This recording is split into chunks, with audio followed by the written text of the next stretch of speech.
அண்ணா, பத்திரிகை நண்பர்களுக்கு எங்களுடைய மதிய வணக்கத்தை தெரிவித்துக் கொள்கின்றோம். கொஞ்சம் தாமதமாக ஆரம்பிக்கிறோம், மன்னிக்கணும். நிகழ்ச்சி முடிகிற கொஞ்சம் நேரமாயிருச்சு. குறிப்பாக எனக்கு பேசுவதற்கு எதுவும் இல்லை. தலைவர்கள் எல்லாம் இருக்கிறாங்க, உங்களுக்கு கேள்விகள் நிறைய இருக்கும், பதில் சொல்ல வேண்டும் என்பது எங்களுடைய ஆசை. இருந்தும் ஒரு 2 விஷயத்தை உங்கள் முன்னால் பொதுப்படையாக வைக்க வேண்டும் என்பது எங்களுடைய ஆசை. காரணம், அதை பற்றி தமிழக ஊடகத்தில் அதிகமாக நம்ம இன்னும் பேசல. பிரதமர் தன்னுடைய சுதந்திர தின உரையில் நிறைய விஷயங்கள் பேசினாங்க. மிக முக்கியமாக பேசியது 1 லட்சம் இளைஞர்கள், ஆண்கள் பெண்கள், எந்தவித குடும்பத்திற்கும் சம்பந்தம் இல்லாதவர்கள், அரசியல் குடும்பத்துக்கு சம்பந்தம் இல்லாதவங்க, அவர்கள் அரசியலுக்கு வர வேண்டும் என்று பிரதமர் அவர்கள் அறைகோல் விடுத்திருக்கிறார். செப்டம்பர் 1ஆம் தேதியிலிருந்து பாரதிய ஜனதா கட்சி எங்களுடைய உறுப்பினர் சேர்க்கை முகாமை நாம துரிதப்படுத்துறோம். செப்டம்பர் 1 பிரதமர் அவங்க மறுபடியும் பாரதிய ஜனதா கட்சியில உறுப்பினராக சேர போறாங்க. பாரதிய ஜனதா கட்சியில் யார் உறுப்பினராக இருந்தாலும் 6 ஆண்டு காலம் உறுப்பினராக இருக்கலாம். அதன் பிறகு மறுபடியும் அவங்க உறுப்பினர் ஆகணும். செப்டம்பர் 1 பிரதமர் அவர்கள் ஜே.பி. நட்டாஜி அவர்கள் முன்னிலையில் பாரதிய ஜனதா கட்சியில் மறுபடியும் முதல் உறுப்பினராக இணைவாங்க. செப்டம்பர் 2ஆம் தேதி பாரதிய ஜனதா கட்சி தமிழகத்தில் மூத்த தலைவர் அண்ணன் ஹெச் ராஜா அவர்கள் தமிழகத்தில் பாரதிய ஜனதா கட்சியினுடைய முதல் உறுப்பினராக இணைவாங்க. நம்ம தலைவர்கள் எல்லாம் இன்னைக்கு இருப்பாங்க. அதன் பிறகு இந்த முறை கிராமத்தை நோக்கி பாரதிய ஜனதா கட்சி செல்லுகின்றோம். அரசியலுக்கு சம்பந்தம் இல்லாத, எந்த அரசியல் குடும்பத்தில் இல்லாத, அரசியலுக்கு வந்து சேவை செய்ய வேண்டும் என்பதை மனதில் வைத்திருக்கக்கூடியவர்களை கண்டுபிடிப்பதற்காக செப்டம்பர் அக்டோபர் முழுவதும் பாரதிய ஜனதா கட்சி பயணம் செய்யும். கிராமத்தை நோக்கி எல்லா இடத்துக்கும் போவோம். பாரதிய ஜனதா கட்சியில் இணைப்பதற்கான ஆலோசனைகளை கொடுப்போம். அதன் பிறகு இணையக்கூடிய நபர்களுக்கு பொறுப்பும் கொடுப்போம். பிரதமர் அவருடைய கனவு 1 லட்சம் இளைஞர்கள் அரசியலை இணைந்து மேலே வர வேண்டும் என்பதை பாரதிய ஜனதா கட்சி மிக கம்பீரமாக எடுத்துக்கொண்டு செப்டம்பர் அக்டோபர் முழுவதுமே உறுப்பினர் சேர்க்கை முகாம் நடைபெறும். ஆனால் பத்திரிகை நண்பர்கள் மூலமாக தமிழகத்தில் இருக்கக்கூடிய எல்லா அன்பு சொந்தங்களுக்கும் ஒரு மாற்றம் வேண்டும், ஒரு வலிமையான நாடு வேண்டும், அரசியலில் நேர்மை வேண்டும் என்றால் பாரதிய ஜனதா கட்சியில தயவு செஞ்சு நீங்க எல்லாம் நினைச்சுக்கங்க. செப்டம்பர் 2 உங்களை நோக்கி வர ஆரம்பிப்போம். செப்டம்பர் அக்டோபர் முழுவதும் நடக்கும். ஒரு அலைபேசி எண் உங்களுக்கு ரிலீஸ் பண்ணுவோம். அந்த அலைபேசி எண் மூலமா நீங்க வந்து மிஸ்ட் கால் கொடுத்து இணைஞ்சிக்கலாம். உங்க வீட்டுக்கு பாரதிய ஜனதா கட்சியினுடைய தொண்டர்கள் ஃபார்மோட வருவாங்க, ஃபில் பண்றாங்க. இது முதல் கருத்து. 2வது, நம்முடைய பாரதிய ஜனதா கட்சியினுடைய மூத்த உறுப்பினர் 97 வயது இருக்கக்கூடிய டாக்டர் ஹெச்.வி. ஹண்டே ஐயா அவர்கள் இன்று 2 புத்தகத்தை வெளியிட்டிருக்கிறாங்க.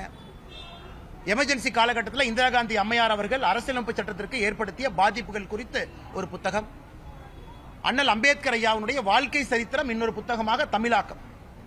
இதுக்கு பிரதமர் அவர்களே முன்னுரை எழுதியிருக்கிறாங்க. 2013 ஆங்கிலத்தில் எழுதின முன்னுரை இன்று தமிழ்ல மொழிபெயர்த்திருக்கிறோம். தமிழ் அகாடமி இன்னைக்கு அதை வெளியிட்டிருக்கிறாங்க.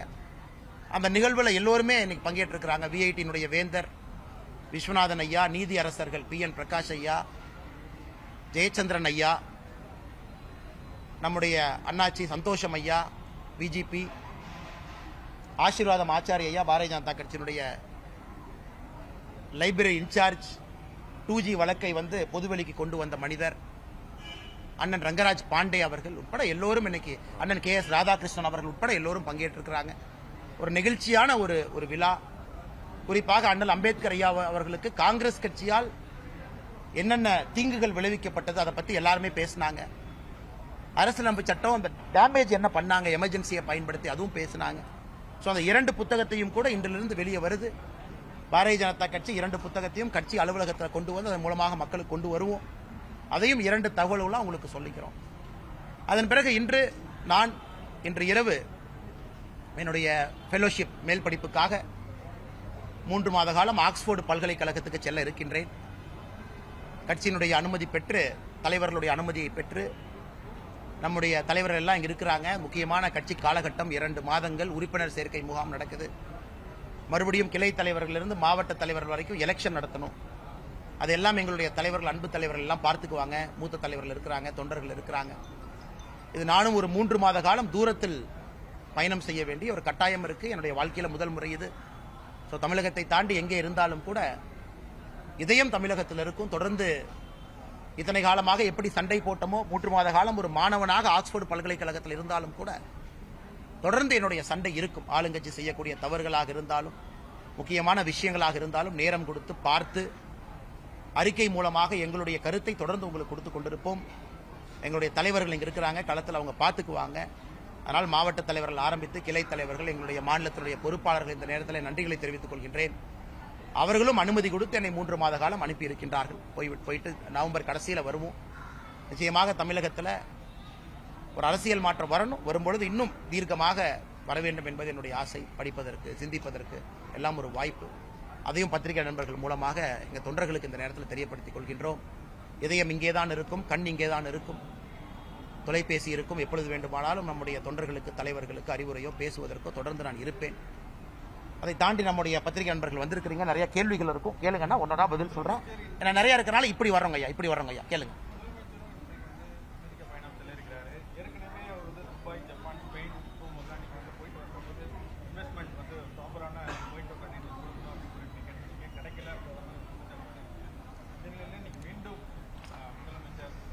முதலமைச்சரை பொறுத்தவரை அரசு பயணமாக இன்னைக்கு ஆட்சிக்கு வந்து துபாய் 6000 கோடி ரூபாய் சொன்னாங்க, பணம் இல்ல, ஒயிட் பேப்பர் இல்ல.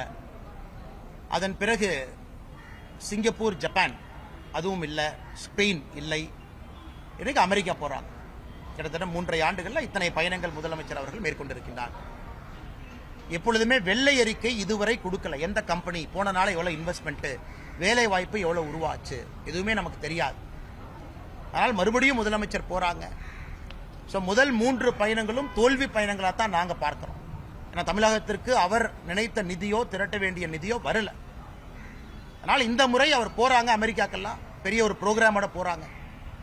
பொறுத்திருந்து பார்ப்போம், தமிழகத்திற்கு ஏதாச்சும் நிதி கொண்டு வராரான்னு பொறுத்திருந்து பார்ப்போம். முதல் 3 பயணம் தோல்வியில் முடிந்தது போல இந்த பயணமும் இருக்கக்கூடாது என்பது எங்களுடைய நம்பிக்கை. பொறுத்திருந்து பார்ப்போம். டிஆர்பி ராஜா அவங்க பேசியிருக்கிறாங்க, இண்டஸ்ட்ரீஸ் மினிஸ்டரா. குறிப்பா அமெரிக்காவுடைய வெஸ்டர்ன் பார்ட் ஹப்புக்கு போறாங்க, சான் பிரான்சிஸ்கோ, பே ஏரியாக்கெல்லாம். அங்க ஏகப்பட்ட தமிழர்கள் கொடிக்கட்டி பறந்து கொண்டிருக்கின்றார்கள். அவங்கள பிடிச்சாவே ஆயிரக்கணக்கான கோடி ரூபாய் தமிழ்நாட்டுக்கு வந்துடும். அதனால் அதையெல்லாம் செய்வார்களா என்று பாரதிய ஜனதா கட்சி பார்த்து கொண்டிருக்கின்றோம். வந்த பிறகு பேசுகின்றோம்.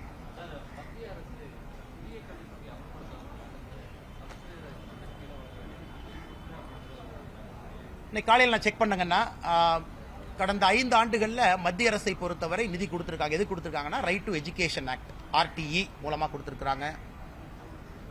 சமகிரக சிக்ஷா கொடுத்திருக்காங்க, அதுக்கும் வந்திருக்கு. கிட்டத்தட்ட 5 ஆண்டுகள்ல ஏறத்தாழ 5000 கோடி ரூபாய்க்கு மேல, 5100 கோடி ரூபாய்க்கு மேல பணம் வந்திருக்கு இந்த ஹெட்ல மட்டும்.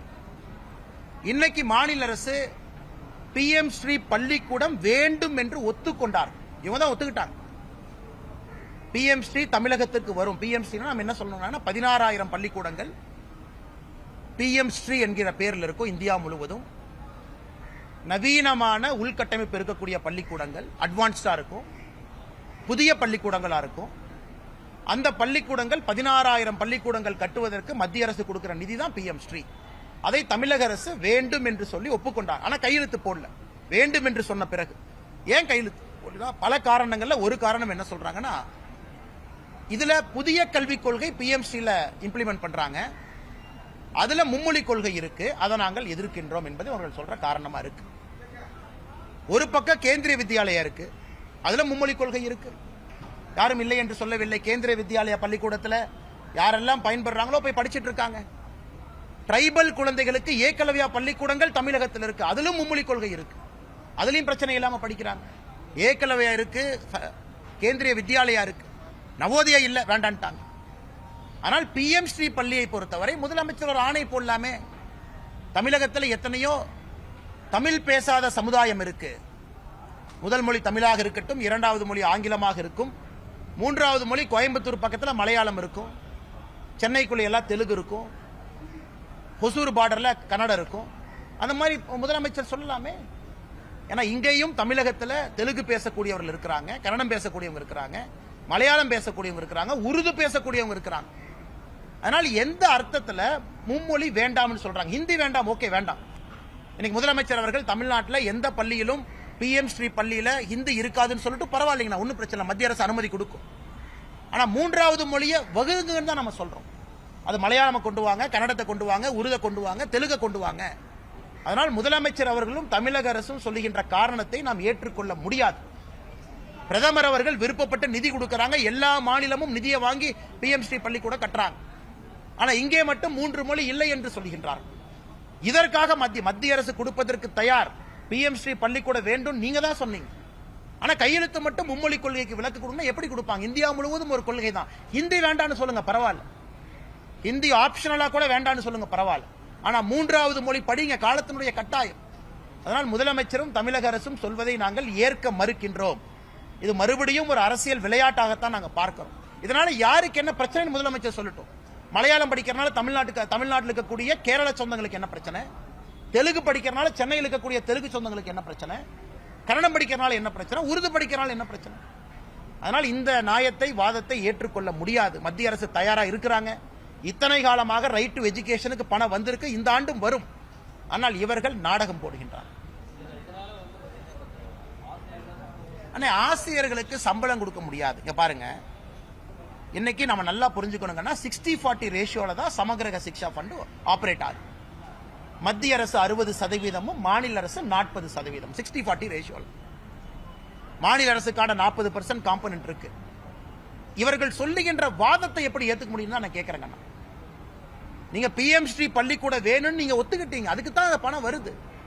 பள்ளிக்கூட ஒரு பக்கம் மகேஷ் பொய்யாமொழி அவர்கள் சட்டப்பேரவையில் சொல்றாங்க 10,000 பள்ளிக்கூடங்கள் குறைவா இருக்கு, உடைஞ்சு போச்சு, மரம் மேல முளைச்சிருக்கு, கூரை ஒழுகுது, பள்ளிக்கூட கட்டடம் இடிஞ்சு விழுகுது. சரி நீங்க கட்டுங்க.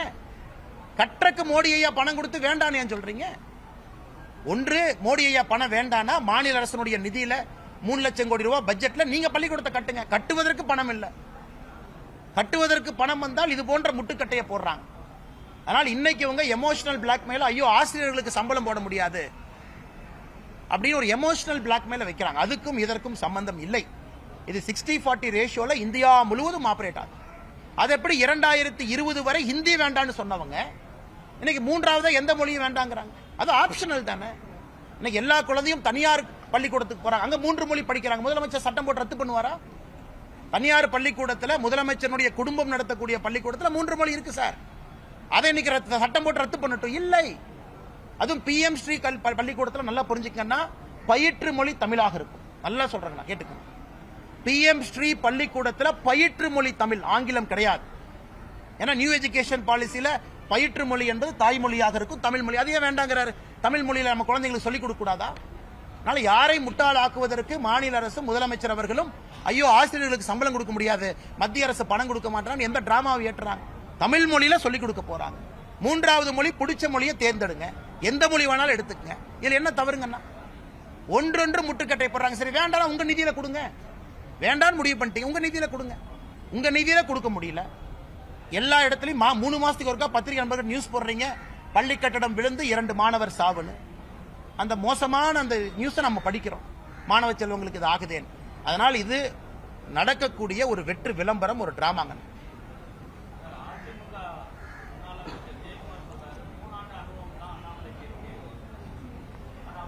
ஆமாங்க ஐயா, ஆமாங்க ஐயா, ஒத்துக்கிறேங்க ஐயா. 3 ஆண்டு தான் இருக்கு. அதில் அவர் சொன்னது அண்ணன் நியாயமா தான் சொல்லியிருக்காரு, எந்த தப்பு இல்லை. ஒரு 100 மீட்டர் ரேஸ்ல அண்ணன் ஜெயக்குமாரன் என்ன சொல்லுவாருன்னா, எனக்கு 75 வயசு ஆயிருச்சு, 50 வயசு அனுபவம் இருக்கு, ஒலிம்பிக்ஸ்ல அனுப்புங்கன்னு சொல்லுவாரா? 100 மீட்டர் ரேஸ்ல யாரு ஓடணுமோ அவங்க தானே 100 மீட்டர் ரேஸ்ல ஓடணும். 3 ஆண்டு அனுபவம் இருக்கிறவங்க தான் 100 மீட்டர் ரேஸ்ல ஓடணும். ஜெயக்குமார் அண்ணன் வாதம் எப்படி இருக்குன்னா, அரசியல்ல வயசாயிருச்சுக்கிறதுக்காக ஒலிம்பிக்ஸ் அனுப்ப முடியுமா? இன்னைக்கு தமிழகத்தில் இளைஞர்களுடைய குரல் 40%. 40% வாக்காளர்கள் என்னுடைய வயசுல கீழே இருக்கிறாங்க. அவங்க வயசுல 20% வாக்காளர்கள் கூட இல்ல. சிந்தனை மாறிடுச்சு. இன்னைக்கு இளைஞன் அரசியலை வேற மாதிரி பாக்குறான், அரசியல் வேற மாதிரி இருக்கணும்னு நினைக்கிறாங்க. அதனால இன்னைக்கு அனுபவம் தான் அரசியல்ல பெருசுன்னு அனுபவத்தை கொண்டு போனாங்கன்னா, இந்தியாவில் 37 வயசு இருக்கக்கூடிய நிதின் காமத் ஒரு பில்லியனரா இருக்கார், $3.6 பில்லியன் ஃபோர்ப்ஸ் மேகசின்ல. அவரை போய் எனக்கு அனுபவம் குறைவுப்பா, எப்படி நீ $3.6 பில்லியன் வாங்கின, அந்த சொத்தை கொண்ட இன்னொருத்தர் கூட சொல்ல முடியுமா? அதனால இந்த வாதத்தை நான் மறுக்கிறேன். சொன்ன கருத்துல நியாயம் இருக்கல. அவருக்கு 3 ஆண்டு இருக்கு, எங்களுக்கு 30 ஆண்டு இருக்கு. அப்படி 3 ஆண்டுக்கு முன்னாடி 10 ஆண்டு நான் காவல்துறையில இருந்து, அதையே பார்க்க மறுக்கிறீங்க. 10 ஆண்டு காவல்துறையில எத்தனை அரசியல்வாதிகளை குப்பை கொட்டி இருப்பேன், எத்தனை பேருக்கு அரசியல்வாதியை டீப்பா பார்த்திருப்பேன், அதையே மறுக்கிறீங்க. அதற்கு முன்பு இன்ஜினியரிங் 4 ஆண்டு படிச்சிருக்கேன், அதுவும் மக்களோட இருந்ததுதான், அதையே மறுக்கிறீங்க. லக்னோவில் 2 ஆண்டுகள் MBA படிச்சிருக்கேன், அதையே வேண்டாங்கிறீங்க. 10 ஆண்டுகள் கிராமத்துல மம்முட்டி பிடிச்சி தண்ணி பாய்ச்சிருக்கேன், பால் கறந்திருக்கேன், சாணி எடுத்திருக்கேன், விடிய விடிய அப்பாவோட தோட்டத்துல போய் தண்ணி கட்டியிருக்கேன். அதையே மறுக்கிறீங்க? அதுவும் அனுபவம் தானே. 10-15 ஆண்டுகள் விவசாயியாக இருந்திருக்கின்றேன், மாணவனாக இருந்திருக்கின்றேன், காவல்துறை அதிகாரியாக இருந்திருக்கின்றேன். இவ்வளவு செஞ்சிருக்க இதெல்லாம் அனுபவம் இல்ல. அரசியல்லாம் கிளை தலைவரா ஒரு வெள்ளை வேட்டியை கட்டிக்கிட்டு வெள்ளை சட்டையை போட்டுக்கிட்டு கும்பிடு போட்டுக்கிட்டு அப்படியே எலெக்ஷனுக்கு பணம் கொடுத்தா தான் அரசியல்வாதியா?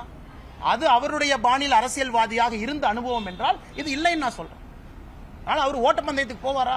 நாளைக்கு மோடி ஐயா போன் பண்ணி, அண்ணா எங்க தலைவர் 70 வயசு ஆயிருச்சு, பொதுச் செயலாளர், அவருக்கு வந்து அரசியல் அனுபவம் தமிழ்நாட்டில் அதிகனே, அதனால் 100 மீட்டர் ஓட்டப்பந்தயத்துக்கு அனுப்புன்னு சொல்ல முடியுமா? அனுபவம் எங்க தேவையோ அனுபவம் இருக்கலாம். இன்னைக்கு உலகத்தில் இருக்கக்கூடிய தலைவர்களை பாருங்க. ஜேவியர் மேலி, அர்ஜென்டினா, வயசு என்னங்கண்ணா? இதுக்கு முன்னாடி ரிஷி சுனக் இருந்தாங்க, வயசு என்னன்னா? உலகம் முழுவதும் இருக்கக்கூடிய தலைவர்கள் பாருங்க. இட்டலியில பாருங்க, வயசு என்ன? பிலோ 35 இன்னைக்கு வட அமெரிக்கால அதிபர்களாக இருக்கிறாங்க. இன்னைக்கு பங்களாதேஷில் இருக்கக்கூடிய இன்ட்ரியம் அட்மினிஸ்ட்ரேஷன் இருக்கக்கூடிய 21-22 வயசு பசங்க மாணவர்கள் 3 அமைச்சரவை பொறுப்பை நிர்வகிக்கிறாங்க. அதனால இன்னும் அவங்க அந்த காலத்தில் உட்கார்ந்து இருக்கிற மாதிரி 70 வயசு 60 வயசுனா இந்தியா மாறிடுச்சு. அவர்களுக்கு புரிவதற்கு நேரமாகும். வரும்பொழுது அவர்கள் புரிந்து கொள்வார்கள்.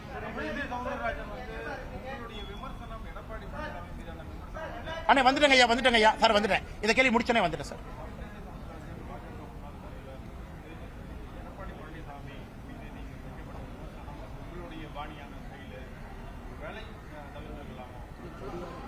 எல்லாருக்குமே ஒரு கருத்து இருக்குமாண்ணா. எடப்பாடி அண்ணன் மீது வைத்த விமர்சனம் 100% என்னை பொறுத்தவரை சரி. அதில் ஒரு பாயிண்ட் நான் பின்னாடி போக மாட்டேன். நீங்கெல்லாம் அப்படியே சொல்லலாம்.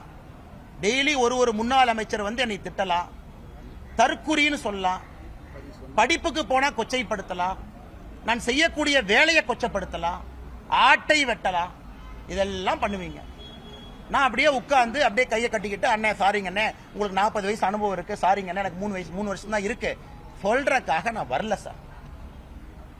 அது உட்கட்சியாக இருந்தாலும் சரி, வெளிக்கட்சியாக இருந்தாலும் சரி, என் பாணி மாறாது.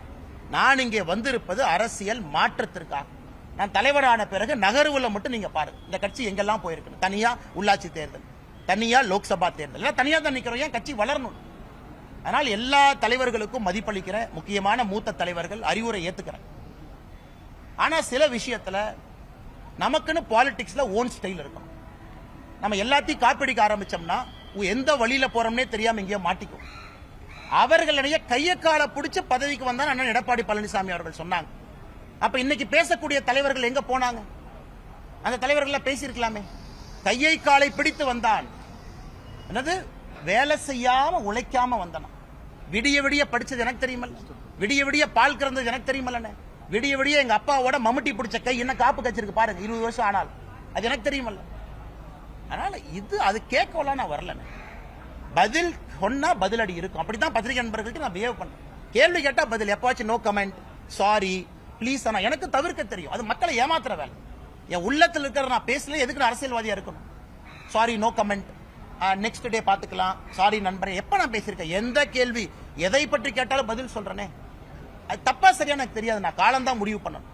அதனால அண்ணன் எடப்பாடி பழனிசாமி அவர்கள் என்ன பேசினார்? அதிமுக அமைச்சர்கள் கையா முய்யோ நேற்று வந்து கும்பிடுறாங்க, உருவமைய தொலை எரிக்கிறாங்க. அவங்கள எங்க போனாங்க இத்தனை நாளா? ஆபாசமா நீங்க பேசுவீங்க. நான் திரும்ப அதே பாணியில் நான் பேசினா கோவம் வந்துடும். ஏன் கோவம் வருது? சரி, 70 வயசு இருக்கக்கூடியவர் சொல்றாரு அரசியல் அனுபவம் எங்களுக்கு இருக்குன்னு ஜெயக்குமார் அண்ணன் சொல்றாரு. 70 வயசு இருக்கக்கூடிய மனிதர் எடப்பாடி அண்ணன் பேசின பேச்சு சரியா? 39 வயசு அண்ணாமலை விடுங்க, 70 வயசு எடப்பாடி பழனிசாமி அவர்கள் பேசினது சரியா? அதுக்கு ஜெயக்குமார் அண்ணன் விளக்கம் கொடுத்துரு. கையை காலை பிடிச்சு ஒரு தேசிய கட்சியினுடைய மாநில தலைவர் எப்படி நான் பிஹேவ் பண்ணிட்டு இருக்கேன்? கையை காலை பிடிச்சு அப்படியே அரசியல் பண்ணிட்டு இருக்கேன். கர்நாடகால பிஜேபி அரசாக இருந்தாலும் உண்ணாவிரதம் நடக்குது. மத்திய பிரதேசனுடைய முதலமைச்சர் பிஜேபியை சார்ந்தாலும் ரிசீவ் பண்ண நான் போறதில்லை. தமிழகத்தை முதன்மைப்படுத்தி அரசியல் செய்து கொண்டிருக்கின்றேன் ஒரு தேசிய கட்சி. எதற்கு? தமிழக மக்களுக்கு அந்த அரசியல் விரும்புறாங்க, அதை எதிர்பார்க்கிறாங்க. காங்கிரஸ் போல நாமும் இருக்கக்கூடாதுன்னு நினைக்கிறாங்க. அதனால் இவர்கள் இந்த கையோ முய்யோன்னு கத்துறதெல்லாம் விட்டுட்டு, அதிமுகவினுடைய தலைவர் இன்னைக்கு என்ன ஆகி போச்சுன்னா, 70 வயசுக்கு மேல சில தலைவர்கள் டை அடிச்சுட்டு இளைஞன் நினைச்சுக்கிறாங்க. இன்னைக்கு இருக்கக்கூடிய முன்னாள் அமைச்சர்கள் டை அடிச்சா இளைஞன் நினைச்சுக்கிறாங்க. இளைஞன் டை அடிக்கிறது இல்ல, பேச்சுல, செயல்ல, வீரத்துல, ஆற்றல்ல, மக்கள்கிட்ட பேசக்கூடியதுல தான் இருக்கோ தவிர டை அடிக்கிறதுல இளைஞர் பண்பு கிடையாது. அதனால மறுபடியும் சொல்லிக்கிறேன், பேசுனீங்கன்னா திரும்ப பேசு. இன்னைக்கு இது போன்ற அநாகரிகமான அரசியல் நீங்க நினைச்சீங்கன்னா போறதுக்கு எனக்கு விருப்பம் கிடையாது. நான் இங்கே வந்திருப்பது மாற்றம். நல்ல விஷயத்தை பேசுவோம், வேலை வாய்ப்பை பத்தி பேசுவோம், நீர் மேலாண்மை பத்தி பேசுவோம், சட்டம் ஒழுங்கை பத்தி பேசுவோம். பேசுறதுக்கு என்னைய விடுங்க. அதுக்கு வாங்க போட்டி போட்டு பேசுவோம். உங்களுக்கு என்ன விஷன் ஃபார் தமிழ்நாடு, பிஜேபிக்கு என்ன விஷன் ஃபார் தமிழ்நாடு பேசுவோம். மக்கள் மன்றத்தில் வைப்போம். தமிழ்நாட்டில் எந்த ஆட்சி வந்தால் வேகமாக ஊழல் இல்லாத ஒரு சமுதாயத்தை உருவாக்குவோம். நீங்களும் சொல்லுங்க, நாங்களும் சொல்லுவோம். டிபேட்டுக்கு வருவோம். அதை விட்டுட்டு நான் பழைய பஞ்சாங்கத்தை தூங்கி 1960, 70, 80 பேசிட்டு இருக்கேன். அதனால் என்னை பொறுத்தவரை நியாயமா இருக்கணும்னு நினைக்கிறேங்கன்னா அந்த பக்கமும் அந்த நியாயமும் நேர்மை இருக்கணும். இளைஞர்கள் அரசியலுக்கு வர வேண்டும் சொல்றது பிரதமருக்கும் பொருந்துமா? அவரும் ஒரு மூத்த தலைவராக தான் இந்தியாவை 15 ஆண்டுகளாக ஆட்சி பண்ணிட்டு 3வது முறையா? அண்ணா, பிரதமருடைய விருப்பமே இளைஞர்கள் எல்லா இடத்துக்கும் வரணும். இப்பதான் வர்றாங்க. இத்தனை காலமா இருந்தவர்கள் 53 வயசு ராகுல் காந்தி இளைஞர்னு சொல்ற அளவுக்கு மோசமா போயிடுச்சு. ஸ்டாலின் ஐயா இளைஞரணி தலைவர் எத்தனை வருஷம் வரைக்கும்? உதயநிதி ஸ்டாலின் அண்ணன் வயசு 50 இளைஞரணி தலைவரா? எங்க கட்சியில 35 வயசுக்கு மேல ஒரு நாளா இருந்தாலும் இளைஞரணி தலைவர் விட மாட்டேன். பிஜேபியில 35th year 1 day extra out, வேற பதவிக்கு போங்க. இளைஞர்களுக்கு வாய்ப்பு. அதை 3 வருடமாக கடைபிடிக்கின்றோம். அதனால இவங்க எங்களுக்கு பாடம் எடுக்க வேண்டாம். 53 வயது 54 வயது வச்சுக்கிட்டு டி ஷர்ட் போட்டுட்டு இளைஞர், 50 வயசுல திமுக இளைஞரணி தலைவர், 73 வயசு இருந்தவர் 8 ஆண்டுகளுக்கு முன்பு வரை 65 வயசு இருந்தவரை இளைஞரணி தலைவர். அவங்க எங்களுக்கு சொல்ல வேண்டாம். பிரதமருக்கு தெரியும் இன்னைக்கு இளைஞர்கள் வந்தாதான் படிப்படியா பஞ்சாயத்துல எம்எல்ஏவாக எம்பிகளாக பல பொறுப்புகள் அவங்க வர முடியும். இன்னைக்கு பிரதமர் விருப்பப்படுறாங்க. இளைஞர்கள் அரசியலுக்கு வர வேண்டிய நேரம். இங்க இருக்கிறவங்க எல்லாமே அடைச்சு வச்சுட்டாங்களே, எந்த இளைஞர்களுக்கு வாய்ப்பு கொடுக்கலையே. பிரதமர் கொடுப்பதற்கு உதாரணம், நான் பிரதமர்லாம் நான் எப்படி அரசியலுக்கு வந்திருப்பேன்? எந்த கட்சி 37 வயசுல ஒருத்தனுக்கு மாநில பொறுப்பு கொடுத்திருக்கு? பிரதமர் தானே கொடுத்தாங்க.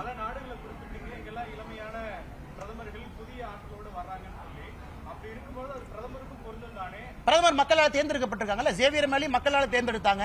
பிரதமருக்கு 23 கோடி பேர் ஓட்டு போட்டிருக்காங்க பிரதமராக வர வேண்டும் என்று. அண்ணா நல்லா நான் சொல்றது நல்லா தெரிஞ்சுக்கண்ணே. பிரதமர் அவர்கள் இளைஞர் தான் உள்ளத்துல. இவங்க சொல்ற அதே லாஜிக் எனக்கு. ஏன்னா 50 வயசுல இளைஞரணி தலைவர்னு சொல்றாங்க. எங்க பிரதமர் பிஜேபி இளைஞரணி தலைவர்லாம் கிடையாது. அவர் பிரதமர், இளைஞரணி தலைவர் தேஜஸ்வி சூர்யா தம்பி இருக்கார். அதனால இன்னைக்கு பிரதமருடைய செயல்பாடுகளை நீங்க விமர்சனம் பண்ணுங்க. கை நடுங்குதா, கால் நடுங்குதா, விமானத்தில் ஏறும்போது தப்பி தப்பி ஏறாரா, குட்டின கண்ணை பார்த்து பேசுறாரா, காலை பார்த்து பேசுறாரா?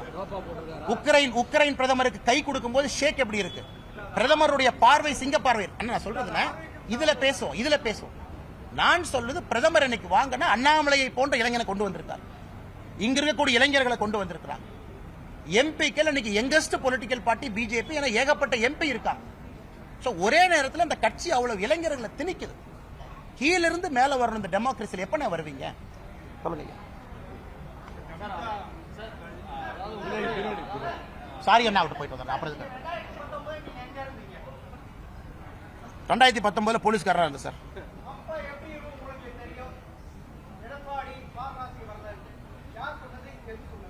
வரும்போது சொல்றோம். எடப்பாடி என்ன வாரணாசி போனாரா?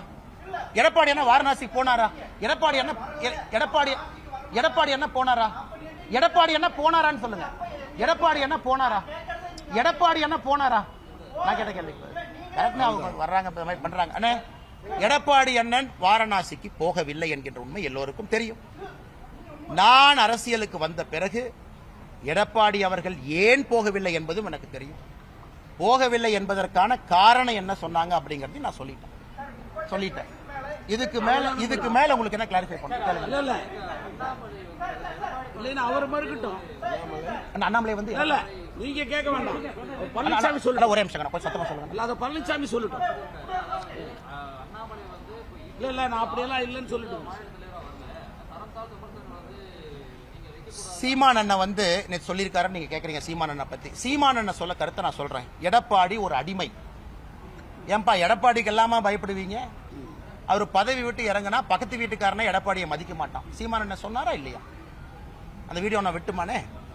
அதனால இதெல்லாம் நம்மகிட்ட பேசக்கூடாது. அதனால அறிவுரை சொல்லுங்க, கேட்டுக்கிறோம். எல்லாருக்கும் உரிமை இருக்கு. சீமான் அண்ணன் எனக்கு பிடிக்கும், அதெல்லாம் வேற. சீமான் அண்ணன் இந்த வார்த்தையை சொன்னாரா? எடப்பாடி ஒரு அடிமை. அடிமைக்கெல்லாம்பா பயப்படுவீங்க? 6 மாசத்துல பதவியிலிருந்து எடப்பாடி வெளியே வந்துட்டா பக்கத்து வீட்டுக்காரன் கூட மதிக்க மாட்டான். அது தரம் இல்லை.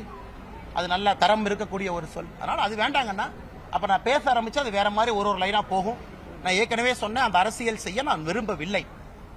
அவர்கள் சொன்னாங்க கைய காலை பிடிச்சி வந்தேன், உழைக்காம வந்தேன்னு சொன்னாங்க. பதில் கொடுக்க வேண்டியது என் தர்மம். என் சேருக்கு அந்த மரியாதை இருக்கு. பாரதிய ஜனதா கட்சியினுடைய மாநில தலைவருடைய இருக்கைக்கு நான் மரியாதை கொடுக்க வேண்டும். அதற்காக பதில் சொல்லியிருக்கிறேன். ஏன்னா ஒரு கருத்துக்கும் திரும்ப நான் சொல்ல ஆரம்பிச்சு அது எண்டே இல்லாம போயிட்டு இருக்கு. சாரிங்கண்ணா.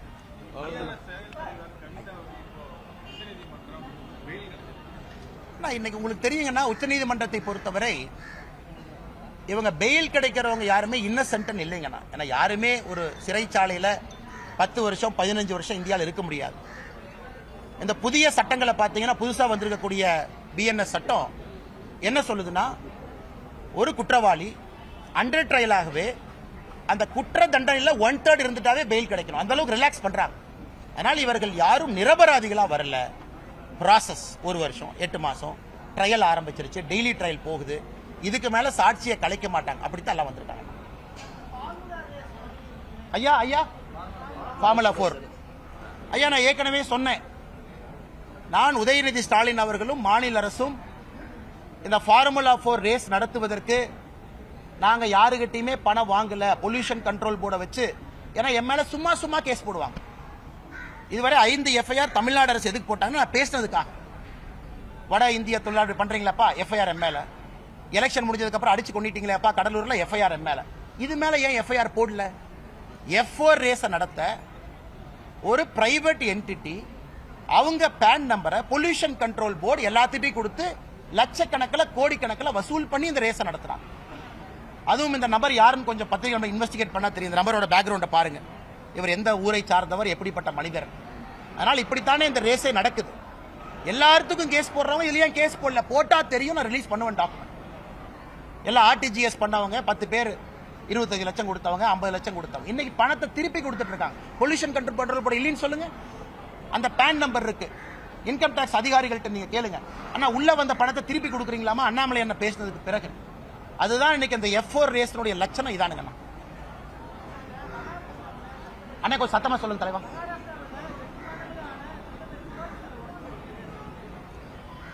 ரொம்ப வருத்தம் அளிக்கக்கூடிய ஒரு விஷயம். குறிப்பா சிந்துகர்க் ஃபோர்ட், அது கடந்த ஆண்டு நம்முடைய பிரதமர் அவர்கள் துவக்கி வைத்த, பிரதமர் இருந்து நடத்தி வைத்த சிலை. அது மகாராஷ்டிரால சத்ரபதி வீர சிவாஜி அவர்களுக்கு இருக்கக்கூடிய மரியாதை தெரியும். அவருடைய வழித்தோன்றர்கள் இருந்தாங்க. அது நேவி, இந்தியன் நேவி இடத்துல அதை வச்சிருந்தாங்க. நேவி கௌரவப்படுத்த வேண்டும் என்பதற்காக சிவாஜி ஜாக் சிலை வச்சிருந்தாங்க. அது துரதிருஷ்டவசமாக உடைஞ்சிருச்சு. மகாராஷ்டிராவுடைய முதலமைச்சர் சொன்னாங்க 45 கிலோமீட்டருக்கு மேல காத்து ரொம்ப பலமா அடிச்சிருக்கு.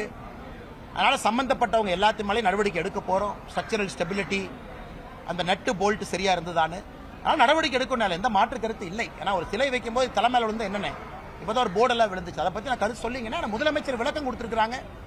இது துரதிருஷ்டவசமான ஒரு நிகழ்வு. மறுபடியும் அங்க இருக்கக்கூடிய அரசு இன்னும் பிரம்மாண்டமாக வீர சிவாஜி அவர்களுக்கு மரியாதை செய்வார்கள் என்கிற நம்பிக்கை எனக்கு இருக்கு.